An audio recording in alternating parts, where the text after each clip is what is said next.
Electric Vehicle Weekly. My guest today is Joe with Now EV Motoring. So welcome, Joe. Glad to have you here. Yep, thanks for having me. Yeah, a little bit of rebranding. Had the JKEV, I think became difficult to explain everything what was JKEV. I think EV motoring just kind of blends a little bit. Yeah, it sounded good. I was surprised when I saw it, but it's good. It makes sense. So today we are going to talk about the 2023 Audi Q4 E-Tron Sportback. We're going to cover the Faraday Future FF91, the Lordstown Endurance, the Pulstar 3 SUV, and the FreeWire technology boost chargers, which I just kind of came across and I was like, well, that's kind of interesting. So I am going to start us off with the Audi Q4 E-Tron. So this is the first time I'm using, okay, so I gotta see what we got going on here. I had to look at the screens because this is the first time I'm using the OBS with Restream, so I had to see what we were gonna end up seeing here. So I think it looks okay. Can you see that all right? Yeah. Okay. So I'm going to run through some numbers and then we'll just kind of talk about it. So the Sportback will have 242 miles up to 265 mile range on an 82 kilowatt hour battery. It's going to have dual motors. It's going to be on the same MEB platform as the ID4.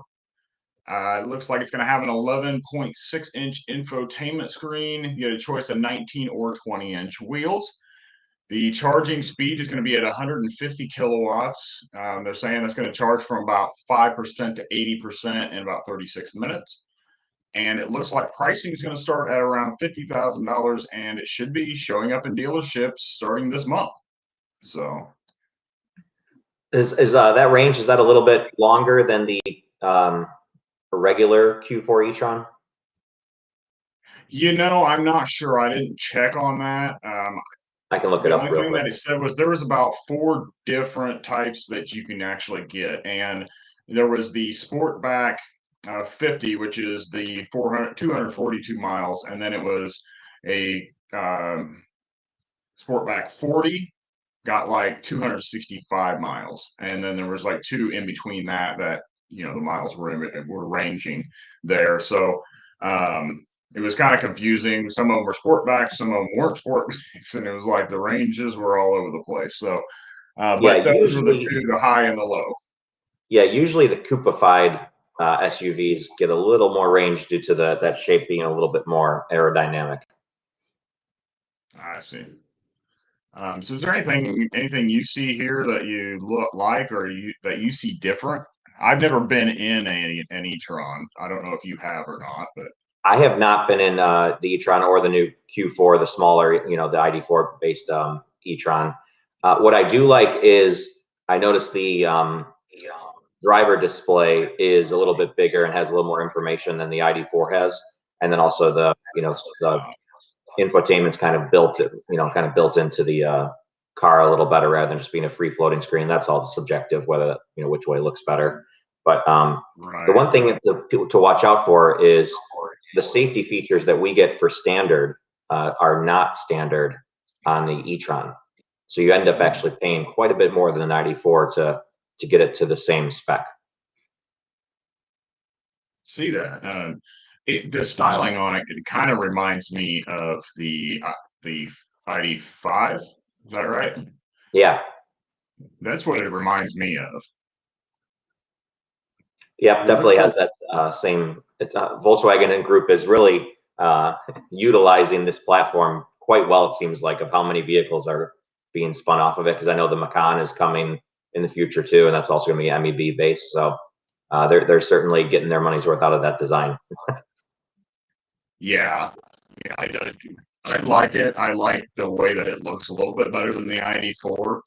I still like my ID4, but it does look a little bit better, a little sportier. Yep. All right. Not sure what that spoiler does to the rear view for sure. Yeah, I know. Yeah, it's kind of like it partway in the middle of, of the window back there. So I'm not sure how that would work either. I know I don't even know that it would be that much advantage for aerodynamics. I would think that that would cause a little bit more drag coming off I the back. agree. Yeah, the spoilers aren't necessary on when you're trying to get the maximum range for sure. Yeah. Okay, so the next thing we're going to look at here, switch up. We are going to take a look at the Lordstown Endurance. So this is, the Lordstown Endurance has been around for a little while. They haven't really produced anything yet. I know they just about went bankrupt, and then they ended up selling their plant to Foxconn. So Foxconn is actually the one that is going to be producing this. And along with the Fisker pair, and I think there's some electric tractors that Foxconn is actually producing out of that plant also. But the news about this Lordstown is that they did produce their first two sellable vehicles. So I don't think they're actually going to sell them, but they have VIN numbers, I believe, and are ready, that they are production ready vehicles. And they said they plan to produce about 500 through the rest of this year, and deliver about 50 of those by the end of 2022. I didn't really look into any of the numbers about it because I know it's been talked about for a while, but do you have any thoughts of the Endurance? I mean, I think price wise, because I think it's supposed to start. I mean, I'm sure the ones they're building now are not the entry level $60,000 trucks, but it seems like they'll be pretty competitive with the Rivian and the F-150 Lightning as far as range and capabilities, etc. I think the Silverado currently on paper looks like it'll be kind of that next step up as far as just because it's just going to have such a huge battery pack with it.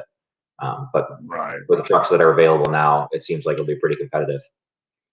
Yeah. Hey, I am not crazy about the way it looks. It kind of gives me like I don't know, a Toyota Tundra kind of Yeah, vibe to it. yeah, or even the Ridgeline, both of them, yeah, just kind of, yeah, Yeah. The front, I really don't like the way the front is, especially, but I don't. I guess that's everybody has a little different taste on that. It's like the Rivian, the front of the Rivian, I don't really like, but the whole rest of the body shape, I like. kind So of, kind of like Acura headlights too, of being like the where it's like 5 or 6 bulbs in there. yeah, yeah. The side profile looks So pretty it's good good though. I for like that. them. Yeah, it's good for them that they've actually produced a couple. So that's a good sign. I don't know what they have reservation wise, but yeah, I think um, the price is going to be a little bit on the high side for me. For sure. Yeah, same. I agree with that. Yeah. To me, I just think I don't know. I haven't looked at everything that it can do, but if it's anywhere near what the Rivian can do, then yeah, it is probably worth an 80 to $100,000 truck. But if it's not producing that same level of technology and ability, then I don't see how they could price themselves into that price Right. range. Yeah. Yeah. When you can already buy, well, if you can get a hold of a Rivian or a Lightning, um, Yeah. yeah, that they're already established and have, decent reliability building. With that said, everything they build at Lordstown will obviously be sold because the demand is just so high right now. Yeah. Yeah. That, and I mean, any electric truck is going to sell. So Yeah, whether you end up keeping it or liking it or not, they're all going to sell no matter who makes them. And I think we're probably 10 years away from them making stuff that people are just like, yeah, I'll just wait and get a different one. Everybody just wants the new electric truck that comes out and so they say they have one and then turn around and sell it, I guess. But it's definitely the lifestyle vehicle of this generation. Like I think 10 years ago, it seems like everyone had a Jeep Wrangler. Now I think everyone wants an electric truck. Right. And I was, I wanted a Ford Lightning too, but that didn't work out, and so kind of Same. moved Yeah. on from that. You just get to a point where every dealer expects so high above MSRP that it's just, there's other vehicles out there that Yeah. are, yeah. Yeah. Well, my issue was is that I wanted the Pro, and came up to when it was getting close to me being able to order. And I don't know if you saw Larry Lynch, he talked about ordering his, and he when he went on there, the Pros were listed as sold out. You couldn't buy them. This was for 2023. And so then within 2 days, the XLTs were listed as sold out. And I'm like, well, now I don't have any chance of getting a Pro. Why am I going to wait around? So, and hopefully they would open it back up later on. So my dealership offered to buy my reservation, so I sold it to them. Yeah. So worked out for me. Yeah, Okay, so I don't think I think once you get to the Lariat price point of 80,000, I think I know the Rivian's a smaller truck. It's more of a Ranger side, midsize. But I just think if I'm spending Rivian money, I'd rather have the Rivian. Oh yeah, definitely. And for I've platinum driven money, the I think I'd Rivian. rather have the Hummer. So Yeah.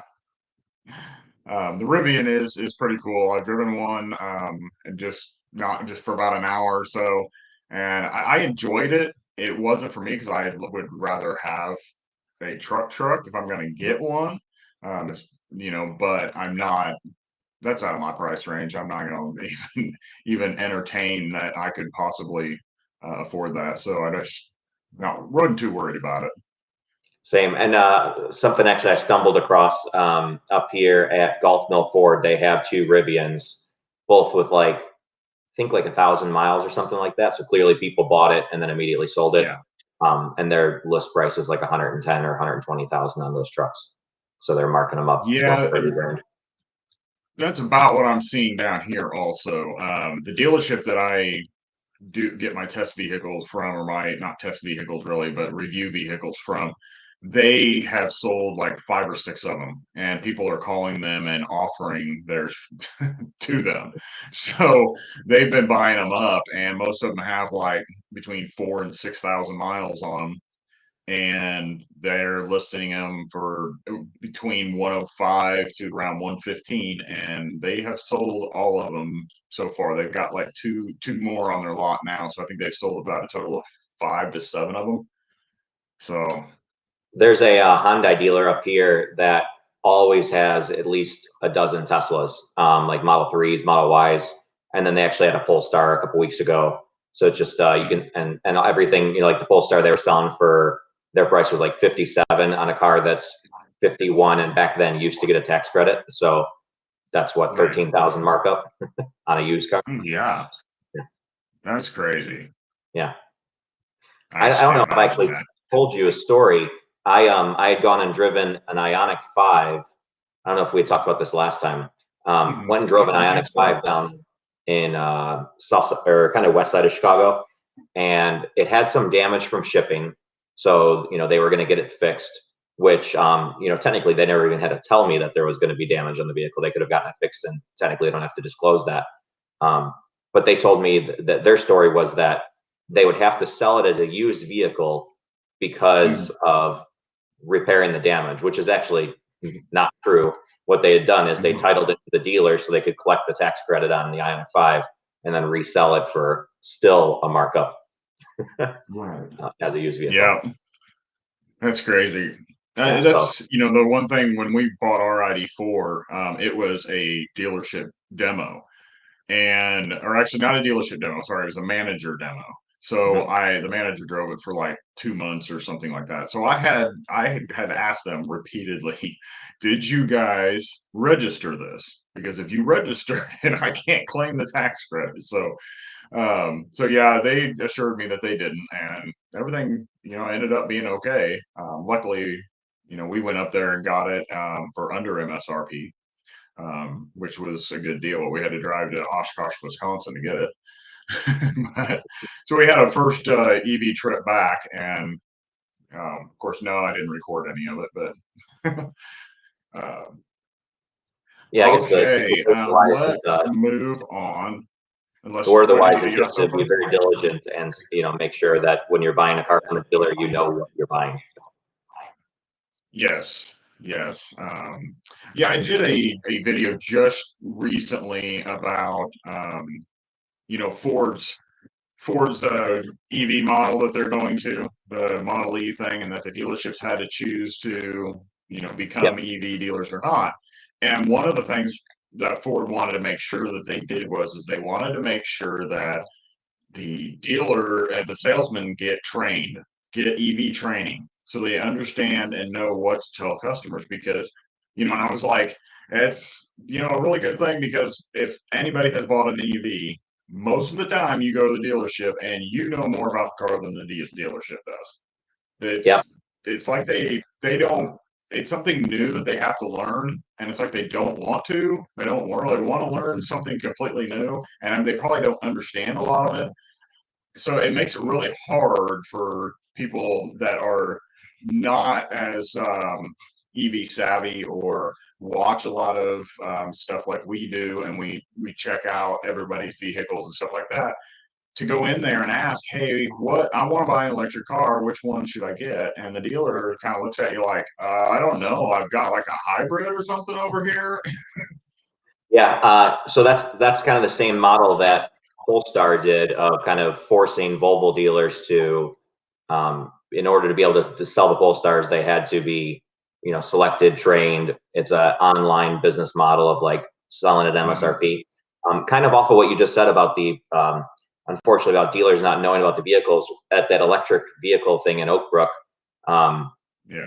a lot of the people there were from dealerships. And like, for example, when I was driving the Lightning, when I was coming to a stoplight, I had used the brake pedal, but I'm very sure that it was all regen I used. I did not apply the friction brakes. I didn't push hard enough.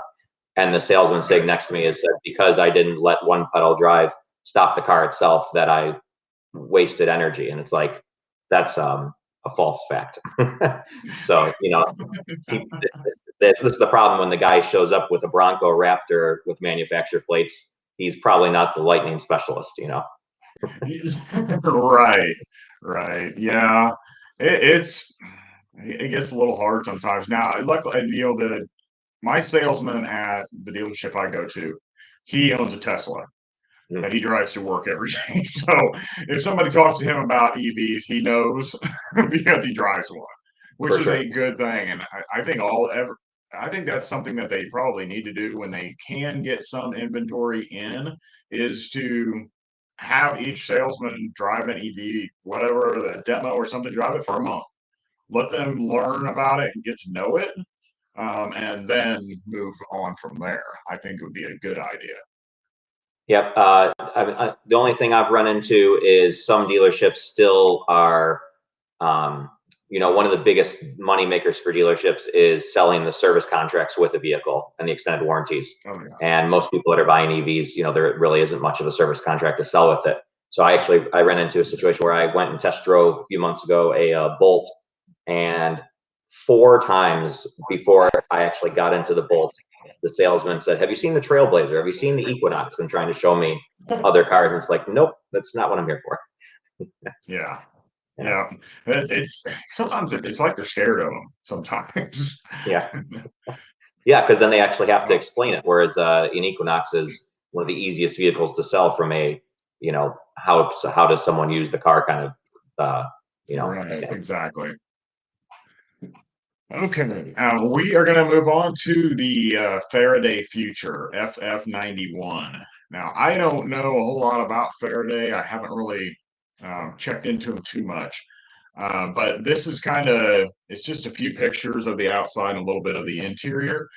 I think this is supposed to be their, like, Tesla Model S Lucid Air competitor, because from what they're saying is, and they're looking at a 381-mile range on a 142 kilowatt hour battery. That is a massive battery. Yeah. It kind of has like I a couldn't little bit believe of when a I lyric read look that. to it, huh? Yeah. The thing is, and the reason I say it's supposed to compete with the Model S and the Lucid is that it has 3 electric motors, and they say 0 to 60 in 2.39 seconds with 1,050 horsepower. With your family in the back. Right. Yeah. It's like, I don't know. That's just what they've got written on their website, but I can't imagine 1,050 horsepower. I haven't been in a Plaid, but it just seems insane to me. Yeah, I mean, it looks like it would be an amazing vehicle. One of the things that they'll might struggle getting into is just the all the software to get those 3 motors to function so well together. You know, Right. I think that's why Chevy is doing a single motor on the Lyriq first and then dual motor next year. Is just because it's just a simpler, build at that point. Right. And I think whenever they're looking at even dual motors, or you're looking at, having 2 in the rear and 1 in the front, you're trying to figure out a way for that to all work and decouple either the rear or the front so that you can get more range out of them. For And I sure. think that's where where they're running into the software issues. Yeah, for sure. I mean, that's where the Porsche Taycan is really, one of its strong suits is when you put it in range mode, it decouples the rear motor and runs as a front wheel drive car and gets actually pretty good range at the end of the day in the real world, Yeah. not the numbers that Porsche rates it as. Of course, Yeah, of course. And that's the other thing where we've talked about Fisker Ocean and Magna using their technology. So that's how theirs is set up, that it will actually decouple the rear, and so your front wheel drive. And the way that their system works, they are claiming that they can get about um, 20 to 30% more range than an equivalent SUV in that. That's what they say, and that's why Fisker's numbers are pushing 340 and 350 miles of range. But we haven't heard the battery sizes, so they could be on. We're probably thinking somewhere around a 90 kilowatt hour battery. Um, but if they're saying they're getting all this extra range because of their technology there, then they may be sitting at that 82 kilowatt hour battery that is about average right now. yeah, But certainly we'll have to keeps the see. price down if they can get that out of the smaller battery. I'm looking Yeah, forward to seeing yeah, those. Those definitely. hopefully should be showing up, not too long from now. Yeah, yep.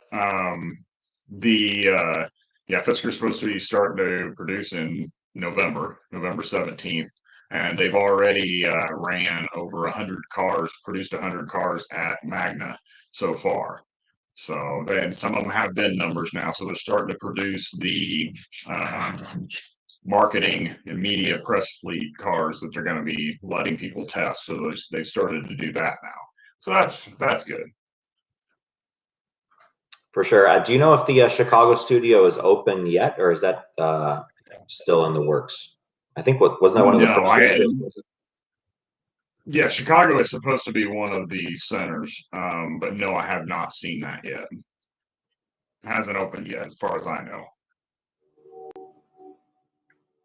Since you mentioned Lucid, there's one right by my office. I drove where I charge when I'm at lunch.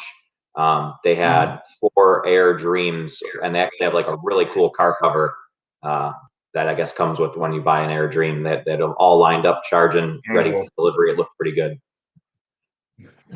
Yeah, the Lucid Air is a nice looking car. I think it's pretty cool, but Yeah, that price range is I think it's it's just crazy. yeah, yeah. It's kind of like I think the Tesla Model S long range is an outstanding vehicle. I think the Plaid is just, I mean, I get it how crazy it is, but I don't think the price jump justifies it. Right, exactly. Okay, so the next thing we're going to talk about is the Polestar 3 SUV. And they kind of leaked some photos of it ahead of time from what I can tell here. And I like the looks of it. I don't. It looks about the same size. I think they're saying in the around the Porsche Cayenne size, and Supposedly it's going to have 510 horsepower, 671 foot-pounds of torque. It is going to be on a new platform that's going to be shared with Volvo. So that was something I was surprised to hear, that it was a new platform. Yeah, I They actually said just talked to Volvo when I was at the electric vehicle event, and it's going to be built alongside the XC90, the all-electric XC90. So they're both going to be built in South Carolina at that plant. Yep, and that was the other thing. Boy, just like you read my notes. Yep, that's what I had. South Carolina is where they're planning on building it. And yeah, the XC90. I did a show a couple weeks ago on that one and kind of updated that. But at that time, we didn't know that the Polestar 3 and it were going to be built together. I think they were still using the XC90 platform and just converting it over to electric originally. I think it's what the first one that they did, and then they were going to this new platform, if I remember right. But this one is going to have dual motor design, it says, with torque vectoring. I think it's supposed to have a dual clutch rear so that the torque vectoring can work the way that they want it to. Instead of having, this one is going to have the dual motor design, so one in the back and one in the front, instead of like the other Polestars, I believe, were two in the rear and one in the front. I think they were a 3-motor design. Oh, on the Polestar 1, you mean? Or maybe that's one they were talking about. Because on the Polestar 2, it's just a simple dual motor. But I think on the Polestar 1, there was some a lot more. I'm not 100% familiar with that car, but I know for 150,000, I would expect there to be some things that were happening on that car. For the Polestar 3, I think it's supposed to come in around 70,000 is what they're looking at, so it's right in par with like the Lyriq and the iX and that. What's that new Mercedes? The EQB? EQS? Is it the EQS? EQS SUV. Well, that EQS SUV is going to be more expensive, but there's a mid-size SUV I think they just brought out too. I think it's the EQB, I want to say. But yeah, the EQB though, yeah, I've seen the EQB. It's a little boxy for me. It just looks pretty squared off. I'm not a big fan of that one. But yeah, price wise, yeah, I had down to around 75,000 is what the article that I read. So 75,000, that sounds about right. It is also going to have dual chamber air suspension and with adaptive dampening. So now the good thing is that it sounds like they'll actually have that because it's being built. They say it's being built in South Carolina, where with the ID4s over across seas, they got all that dampening suspension and all that, and we didn't get any of that. Yeah, and unfortunately with the Polestar 2, it's just traditional suspension, and then you can upgrade to the Performance, which has the fully adjustable Öhlins, but I don't want to take a wrench out to adjust my car's suspension. It should be just push the button. So I think the Polestar that was ridiculous too. Yeah. I was surprised when somebody said something about that, and I'm like, why would you want to go out there and be out there adjusting your suspension? And knowing me, I would adjust it too far and then have to stop partway, get out, try to adjust it again, get back in, drive it, change it again. Yeah. But I really like the looks of it. It is a really nice looking car. And now that it's built here, they'll have that little bit of competitive advantage over the iX and the competitors, because it should, since it'll be under 80 grand, it should be able to get at least half of the tax credit.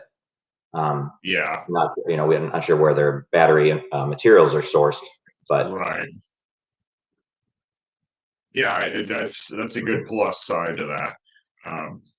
So yeah, at least 3750 should get. So that'd be pretty cool. But it really, the looks of it, I think it's kind of comparison to the Fisker Ocean, the way the design is.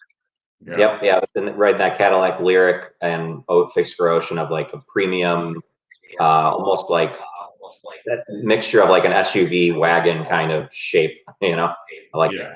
Yeah. It just looks a little edgier, than the typical SUV. For sure.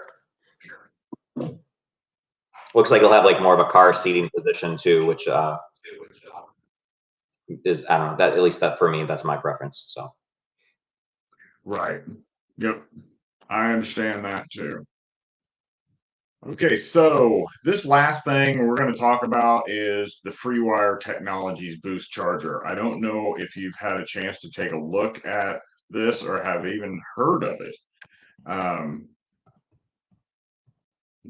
What it is, their charging station actually is a battery integrated EV charging station. So it will be installed at Chevron and Texaco stations. And the Boost 150 provides up to 150 kilowatts and can be split into two 75 kilowatt charging through the two cords. The batteries on there are 160 kilowatt hour batteries, and that way it requires less electricity to power those stations. So I think they're saying about 27 kilowatts of AC power that would have to be used. So they're actually able to store that battery power, which is pretty cool. I think that's probably the way to go, and it's kind of what I think the new supercharger stations are doing. They're using their Tesla battery power stations, Powerwall, yeah. and yeah, using that battery backup. And I think the one that I talked about the last time was they were putting in 40 new stations that would have enough battery power there that they could charge 40 Teslas all at one time just off of their battery storage. I was like, okay, well, that's a bit overkill, I think, but it should keep the rates lower, and they were going to have solar too, solar to charge those batteries with. So Yeah, I'd be very interested to see the economics on what is the break even point of how much money on battery storage to offset the demand charges. I actually have seen an older, not in person, but I was at one point I was going to do a trip across Highway 50, and there's a couple of these that were just set up as like mobile. They kind of were like almost on a trailer, set up at some of the spots along Highway 50, and makes sense because there's definitely not a surplus of power in the middle of nowhere out there. So they were using the battery backup to be able to deliver a decent charge. So here's a bigger picture of that, the Charger 150. So you can see where the batteries there are able to come out. I don't know. I mean, I don't know how they do it, whether it's just completely charged up or maybe they come and rotate them out, kind of like a battery swap. It's hard telling. I can't imagine them doing a battery swap very often, but that's pretty cool that those batteries are in there. I think it'll help. I think it'll help maintain and make the charging more stable instead of being high and low and all of that stuff. And I know some of that is from thermal throttling, but I think this should regulate some of those chargers. Yeah, I mean, I've been in situations where I've charged at I think we've all been in situations where sometimes the grid is stressed and the chargers are running a little slow because of that. So if there was battery backup or battery support, that would substantially help be able to deliver the peak speed at all times of day, no matter what the temperature outside is.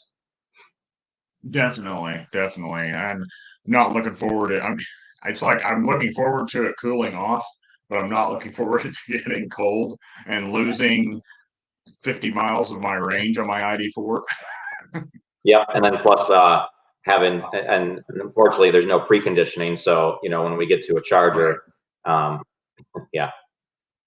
Yeah, no preconditioning and no updates, and don't get a whole lot with the ID4, but I mean, we haven't had any major problems with ours, and we love driving it. It's comfortable. We just had the 20,000 mile checkup done on it, and everything was good. Our tires were down to 432nds in the back and 6 in the front. which still, I went out there, checked them, and there's still a decent amount of tread there, but we went ahead and bought a set of Nokian ones to put on the rear. And I'm just going to wait probably until about, I don't know, maybe closer to December. If we start to see some snow or something, then I might go ahead and switch them out. But um, ours have been holding up pretty well. We haven't had any tire issues. I was down to, I think it was 3/32 in the rear at about 30 or at 21,000 miles, and I had gotten a flat, so it just made sense. So at that point, I replaced them. I wish I could have stretched it as far as I could have to see what the true mileage would have been out of those tires, because you have a first edition as well, right? No, we have a Pro S. Oh, okay. So you have the 19-inch rims. Yeah, we have 19-inch rims. That's interesting. So that's a different tire. That seems like it lasts a little longer. For everything I've heard, the first editions eat through tires. Seems like pretty quick. Yeah. Did most of those have the Bridgestones? Yeah, mine had the Bridgestones for sure. Yeah, that seems like the Bridgestones were the ones that they were having so much issues with. Our Hancocks, we haven't had. We had one flat tire, and that was because we drove over a screw. It wasn't because there was any problem with the tire. But yeah, and we didn't have any problem in the snow. And I always was hearing all kinds of complaints about people with the Bridgestone tires saying that they couldn't get any traction, they couldn't drive. And I was really kind of questioning how much snow were you trying to drive through? For me, what I noticed is just like in icy conditions, the car would struggle to get going. But with that said, you would think with the weight of the vehicle and it being a softer tire than it was, it would have gotten some traction. But there certainly were times it was a little less than desired. Gotcha. So you had said when we were talking earlier about some of the three-wheel vehicles that you drove. Yeah, so they had the Archimoto out there in San Diego. I had driven that a year ago, so I didn't drive that again. But I drove the Electromechanica Solo, which was an interesting vehicle. It definitely needs, some little refinement, like brake calibration, stuff like that. But talk about like just a super utilitarian vehicle of one person commuting to work, and still has, enough trunk space and stuff to run to the grocery store or things like that if you did have an errand to run after work or stuff. But it was pretty cool to see that, and I'm interested to see those vehicles, start trickling outside of California. Yeah.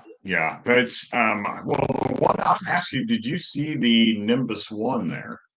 Yep. So yeah, the Nimbus One though was incredibly small. So like the Electromechanica still had like the wheelbase of a car up front, kind of almost like a slingshot or anything else. But the Nimbus was like, I mean, I know the car tilts when you're turning, so that's supposed to prevent the top heaviness of it, but it was extremely narrow. Think more like narrower than like a Harley trike even. Right. Yeah.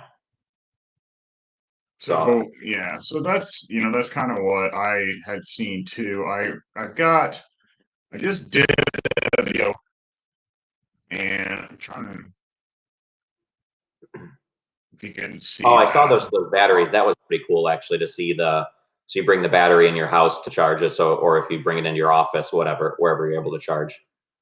Which a lot of these brands, like including Zero and some of these like and NIU advertises to like take your battery into your office and charge. Like I know my office is very strict about adding electrical, like about who has a fridge running in their office. So I don't know about charging car batteries if that's going to work. Right.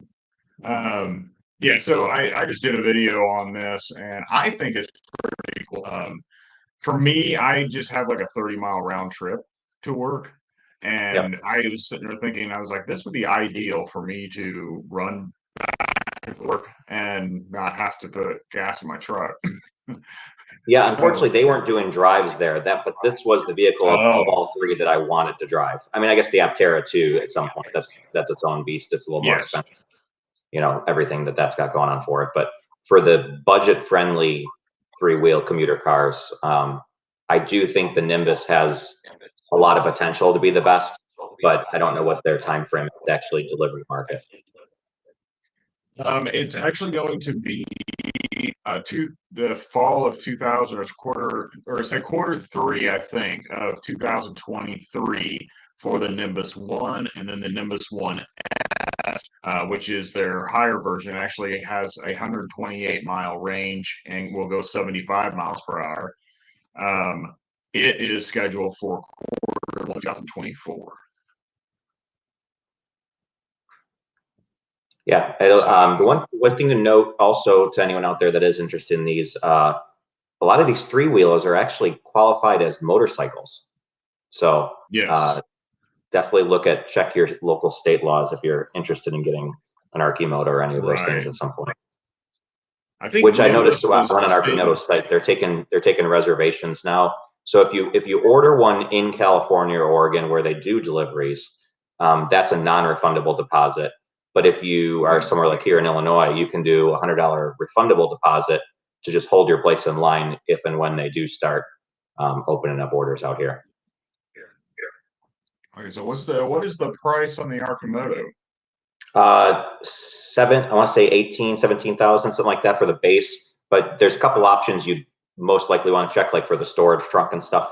So it ends up pushing around 20. And then it's also, I think it's 21 for the Roadster, so the one that doesn't have the full roll bar shell. What's interesting is the ranges on the Roadster are the same as what they had listed for the full roll bar vehicle, which you would think there's a lot less drag not having that. Yeah. But I'm not sure. Yeah, it's one of those things where you start getting into that $20,000 to $25,000 range, and then I start looking, okay, well, maybe we should do the Aptera instead. Yep. You know, because you're getting into that price range. The one thing that was a benefit for the Nimbus is that the base, the Nimbus 1, is under $10,000.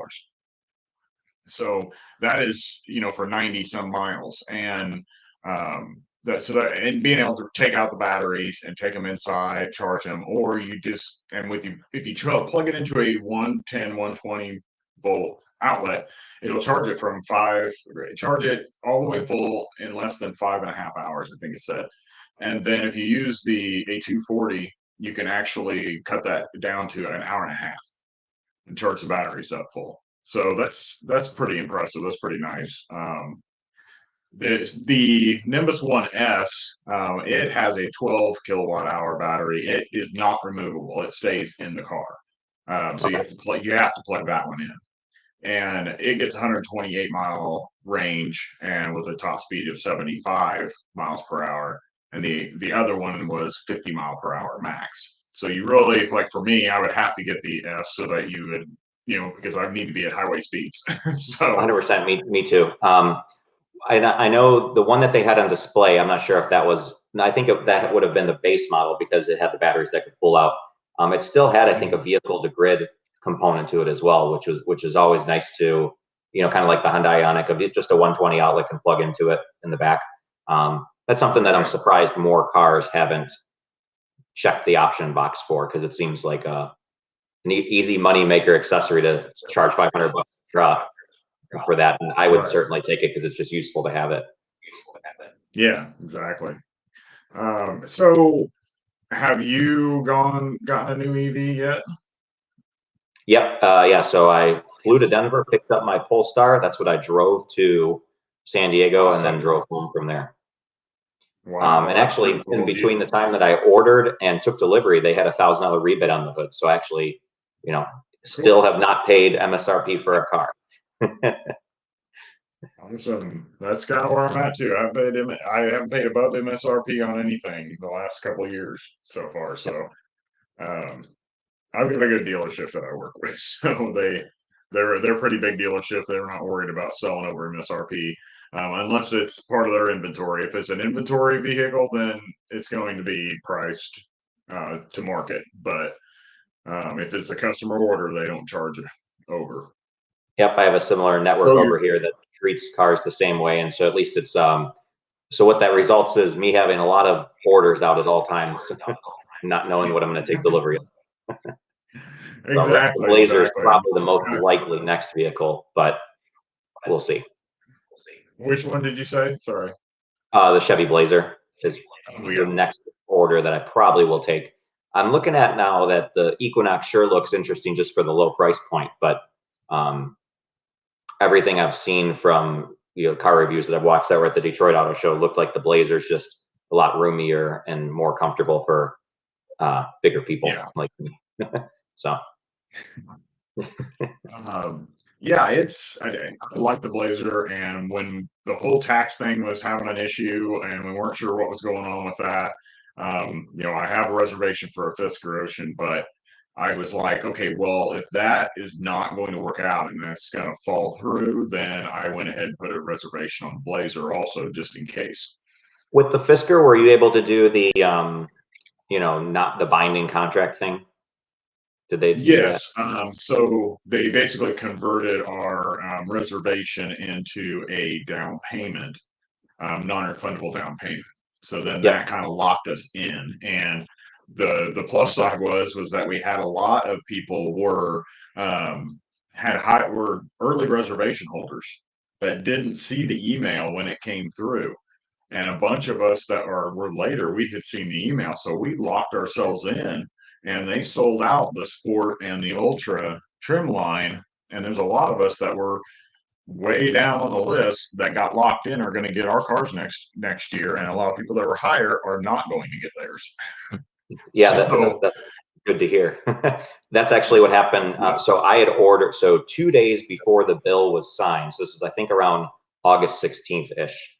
I ordered a Volvo C40 that was good, but then when I learned more about that process, I learned the Volvo dealer that I was taking it from their allotment does not guarantee MSRP, and that car wasn't going to be here till like end of October. So I started already having a little fear, and then Pulstar, a lot of people panicked and started dumping their reservation or orders on those.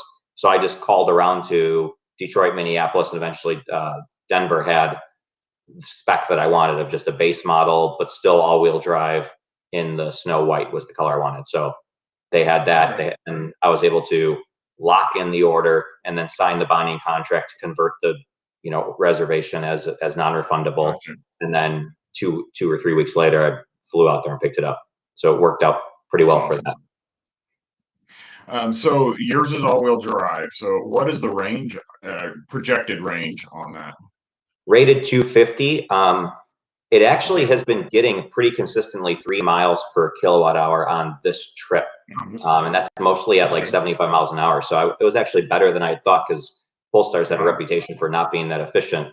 But I think, I know they've done some updates, and the one thing I have to say though is, like, last night I ran the thing down to 5%, and it will not maintain highway speeds at 5%. So, and that still has supposedly 20 miles of range left at that point. So really you're looking at, it's more like 200 of usable, because the highway range is probably somewhere like 220 technically. But once it's if I'm going uphill and I'm slowing down, that's not good. Yeah, that is, to me, that's almost dangerous for them to do that. I know. When I commented about it on the ID4 when that happened, like when I completely was down to, there was one time where I got to 0, and so power was severely limited. A bunch of people commented and said, well, the Volkswagen bus only had like 100 horsepower. Like, I get that, but you at all times at 100 horsepower, so you knew what to expect. When I'm trying to pass a truck and get to my exit and I can't, that's when the danger comes in, because I wasn't expecting it to not have the power in that situation. Gotcha. So they need to have, like, the Pulstar has a big warning that pops up that says power limited. So that was pretty good, that you have to like literally press OK on, and then still has the turtle in the side. So it just, as long as the cars are more transparent of like making sure the driver's aware of what's going on, I think that's the most important thing to do. Yeah, definitely. That would be a little startling. I mean, I would say it's same with you. Having the ID4, I wouldn't expect at 5% that they would be cutting power already. I'm thinking maybe 1 or 2%. It might start cutting the power to make sure that you might be able to make it where you need to be, unless the software was looking at you were using the navigation, and it was like trying to get you to a charger, and it realized that if I stay at this power at 5%, we're not going to make it there. So we're going to cut your power back so that you can actually make it there. Would that been My the case? understanding is it's an 82 kilowatt hour battery and 78 usable, so the buffer's just crazy small on that vehicle. And like Gotcha. also, you know, we could be at 1% with the ID, plug it in, and it rips up to 125 kilowatts immediately, Right. and just holds that, you know, all the way to like 40. With the Polestar, Right. it sits at like 120 all the way until like 12%, then jumps to 155 and holds that to like 40. So it's really trying to protect the lower end of the pack, like clearly through a lot of softening. I see. Yeah. See, I had our ID4 and I ran it way past below zero. Yeah. I had 11 mile drive, and it was saying I had 3 miles of range. So we got into the zero, and then I drove another probably 3 or 4 miles, and then it went to a turtle, and then it went 3 or 4 more miles after that. Once I finally hit the red turtle, luckily I was only about a half a mile away from home. But I was driving about 30 miles per hour. But the whole rest of the time, may not have had like full power acceleration, but I could get up to speed, highway speed. I could get up to 60 without any problem. And but until it went to the red turtle, then I was limited to 30 miles. Something interesting with the ID is I had, when I've done my like range tests or just even trips in nice weather, it will run down to 1% and still have, you know, adequate performance to do what you have to do with it. But when I did my winter test, it was like 0 degrees, or might have even been negative that day. At like 4%, it was in the turtle mode and didn't want to. It was definitely not me. So, and that's actually interesting because I had heard that happens to Teslas. That, you know, I think it's something with the battery management system just gets confused, and Teslas will say they have 5% and literally die on the side of the road if it's cold enough that like car is just confused.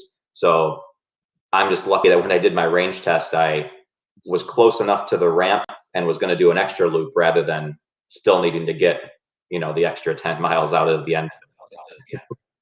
Yeah.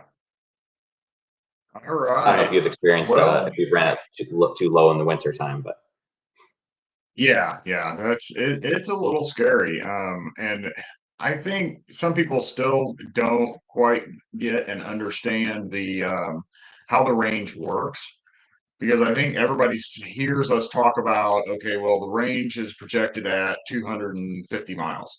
But they think that every time they get in their car, they're going to get 250 miles. That's just what it's supposed to get. right. And that's not how it works. I've even been up in Chicago at some friends or relatives. We spent the whole weekend up there, and all we did was just drive around Glen Ellen. We just drove around town. I think we were getting like 3.7 kilowatts or miles per kilowatt hour. Right. And so when I got ready to leave and I charged it all the way up to come home, it said 271 miles. Well, I only have a 180-mile drive, and it's like you would think, oh, well, no problem. Well, started driving home and had a 20-mile-an-hour headwind. Well, that 20-mile-an-hour headwind ate that up very quickly, and at one point I was at negative 10 miles to get home. So I had to slow down and pull in behind a semi and drive, just I've been there before. back there until I made it up. But people just don't. I think everybody just thinks it says 250, it should get 250. Well, how do you drive? Does your car always get the same gas mileage? I was just going to say, I drove a Civic the last few months, and every time I fill it up, it would say 400. I never got more than 300 out of the tank. You know, that's just the realistic of no matter what car it is. You know, with the Pulsar, it's functions like the Tesla, that the gauge in the in the instrument cluster is always the EPA range. So like it will say 250 every single time if it's charged to 100. And then in the radio, there's a range calculator based on how I've been driving. And it shows kind of like the Chevy Bolt of having like, here's your worst case scenario, here's your best case, and here's where we think you'll be. Oh, okay. And then the Google Maps is like pretty spot on, but a little conservative of saying what I'll arrive at a destination with. Gotcha. So does it also give you the information of what is pulling your power? It kind of does. It says driving style, vehicle speed, and climate control, and it'll just say low, medium, or high. So it doesn't give like in the Chevy Bolt or in the Lightning, I think as well, or trying to think what I just drove a couple. Oh, the EV6. The EV6 will say like you're using 3 kilowatts of energy for climate right now. The Polestar doesn't give that much detail, even though it probably knows it. Okay. It's just more of like a, but the thing is, whenever I'm doing 75, it always says vehicle speed is killing range. And it's like, well, I'm doing the speed limit, like when I'm out west, so like, I don't know what it wants. But what I really like is when I plug it into charge, it shows pack voltage and amps that it's pulling, and then converts that to the kilowatts. So like, some of the ABB units are limited to 350 amps. So the Pulstar will hit that certainly at some points, because if the pack voltage is really low, when it's like down to like 380 instead of 430, when it's like pretty dead, it won't get 150 because the ABB units are limited to that 350 amps. Right. So that's pretty cool that the car, figures that out and tells you exactly what you're getting. Yeah, it's one of those things that I just wish because every car knows what it's doing. Yeah. It's just, I think they don't want to scare people with numbers that they don't know. But if they made it an option we could turn on and off, it would benefit us so much. Right. And I think it was Kyle that kind of touched on that all of these manufacturers have the ability to put that stuff in there. And they said, just put it in there. Even if you've got to hide it in some little screen off to the side, have it there so those of us that want to see it can get to it. I understand most people don't want to get in there and be like, especially if they're new to EVs, they don't want to see numbers all over the place because then they'll get overwhelmed. But some of us like seeing that. I mean, when I drive, mine is on my data screen telling me what my miles per kilowatt hour are. That's how I drive all the time because I want to see what I'm getting or what the wind is affecting the car and what I need to do to change. But so I think they need to have that ability for everyone to see that stuff. Right. That's more of that education thing of like, people need to learn whatever. I don't know. There's 3 ways to measure energy. There's either Tesla does watt hours per mile. Polestar does, kilowatt hours per 100 miles. And then like the Volkswagen does miles per kilowatt hour. I don't care whichever one. We need to agree on one and have every car, put that in their infotainment and then start educating people that this is what miles per gallon is, like this is the new miles per gallon. So they understand, okay, if I need to make it to my destination, I only have 10%. Oh, I need to slow down and make sure this number gets to whatever it needs to get to, Right. And I think for me, I think the Volkswagen doing the miles per kilowatt hour, I think that is easier to understand than the watts thing for me. Just because if I'm talking to somebody and somebody's like, well, how much range can you get? And I was like, well, it says this, but if I am going 3.2, that's going 3.2 miles per kilowatt hour. It's easier to explain to somebody when you're talking in that way. I've got 77 kilowatts that I can use, and I can go 3.2 miles per kilowatt hour there. So you just multiply that out. And it worked out really well when you had the people that were saying, oh, well, what if you're trapped on the interstate in a blizzard and you're going to run out, you have to tow all these battery cars? Well, no, because if I have a full battery, I can sit there for 77 hours because it's only going to pull like 1 kilowatt, from it. Yep, like I can sit driving there for 4 days. Driving at highway speed for 30 minutes will always burn more energy than 1 hour of the same distance in traffic. Yeah. And that's what people don't understand is that when we're sitting idle, if we're sitting in traffic or whatever it is, we're using hardly any power at all. We can sit there all day and probably the next day and the day after that if we need to. And even hybrids are the same way. Like a Prius, gets way better mileage in the city than it does on the highway. So it's the same thing. But I agree. I do like the miles per kilowatt hour the most, because even when I have the kilowatt hours per 100 miles, I'm just doing the math in my head of like, okay, when it's 33.3, I'm getting 3 miles per kilowatt hour. So I think that's just common in Europe, that they do the kilowatt hours per 100 kilometers, and so they just have that in all of their, that's their thing. But yeah, the watt hours per mile is always the biggest struggle, because then the math is always, I'm thinking about it too much. I shouldn't have to think about it. Right.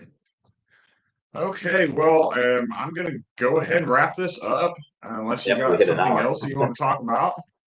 Nope, pretty much business as usual. I'm happy with the new car, and looking forward to doing a bunch of testing in the winter, and not looking forward to the results of the testing. Right. Yep. I was trying to debate whether I want to do a range test now and then do one in the middle of the winter with the ID4 now or not. I don't know. We'll figure it out, I guess. But yeah, we have a couple of nice days left still this week. So yeah. Well, thanks for coming on. I appreciate it. I hope everyone enjoyed what they saw, and I will be back next week, and we'll talk about some more EV stuff. So, all right. Thanks for everybody for being here. I'm Jim with OSR Garage, and we've got Joe with EV Motoring. So make sure you subscribe to our channels. See ya.